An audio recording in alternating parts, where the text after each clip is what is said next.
यह है आज का वचन आपके लिए क्राइस्ट एम्बेसी इंडिया की ओर से। Hallelujah, praise the Lord. आप सभी का फिर से एक और बार स्वागत है हमारी प्यारी वास्तविकता संग्रह की दैनिक अध्ययनिका में। और आज के हमारे संदेश का शीर्षक है परमेश्वर के घर में आपका बर्ताव। हालेलुया।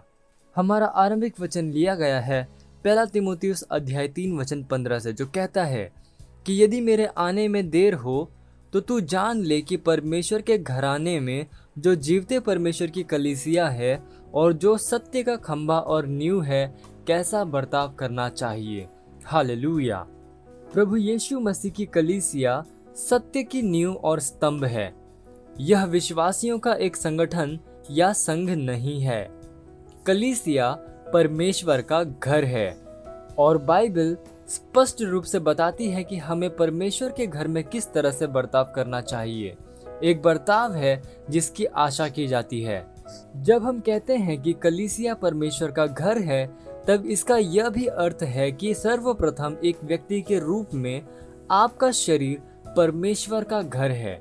दूसरा, एक निश्चित स्थानीय कलीसिया के सदस्य स्थानीय कलीसिया परमेश्वर का घर है। तीसरा, वह स्थान या इमारत जहां पर हम आराधना की अपनी गतिविधियों को करते हैं, परमेश्वर का घर कहलाता है। Hallelujah, praise the Lord. अब तीनों उल्लेखों में परमेश्वर का घर सम्मान की मांग करता है और सम्मान के योग्य है। परमेश्वर पवित्र है, परमेश्वर शुद्ध है, परमेश्वर सत्यनिष्ठ है। इसलिए हमारे जीवन जीने का तरीका, उसके घर में हमारा आचरण परमेश्वर की सेवा करने और आराधना करने में उसके स्वभाव को अवश्य ही दर्शाना चाहिए। इसे वचन और पवित्र आत्मा की सामर्थ्य के अनुसार अवश्य ही होना चाहिए। जैसे ही आप पवित्र शास्त्र का अध्ययन करते हैं, वैसे ही आप उन वस्तुओं को खोजेंगे जिसे वह कहता है कि हमें करना चाहिए और नहीं करना चाहिए।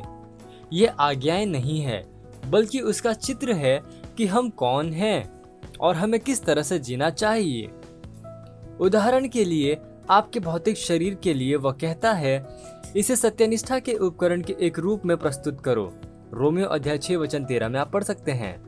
फिर रोमियो अध्याय 12 वचन 1 में वह कहता है, इसलिए हे भाइयों, मैं तुमसे परमेश्वर के दया स्मरण दिलाकर विनती करता हूँ कि अपने शरीरों को जीवित और पवित्र और परमेश्वर को भावता हुआ बलिदान करके चढ़ाओ, यही तुम्हारी आत्मिक सेवा है। हालेलुया। रोमियो अध्याय 16 वचन 17 कहता है, अब हे भाइयों, मैं तुमसे विनती करता हूँ कि जो लोग उस शिक्षा के विपरीत जो तुमने पाई है, फूट डालने और ठोकर खिलाने का कारण होते हैं, उन्हें ताड़ लिया करो और उनसे दूर रहो। परमेश्वर के घर में, कलीसिया में, आप परमेश्वर के लोगों के बीच फूट नहीं डालते और ठोकर नहीं खिलाते।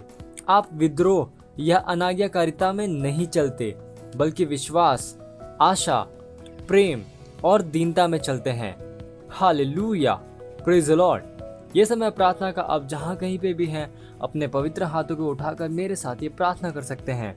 बोलिए, जैसे ही मैं वचन का अध्ययन करता हूं और अपने आप को इसके लिए समर्पित करता हूं, वैसे ही मेरी आत्मा दैवीय सच्चाइयों से भर जाती है। मेरा दिमाग राज्य के विचारों को सोचने के लिए ऊंचा उठता है। मेरी दैनिक यात्रा में वचन के चरित्र को दिखाने में मदद करते हुए मेरे जीवन में परमेश्वर की महिमा के एक बढ़े हुए प्रत्यक्षीकरण के साथ, प्रभु यीशु मसीह के नाम में, आमीन।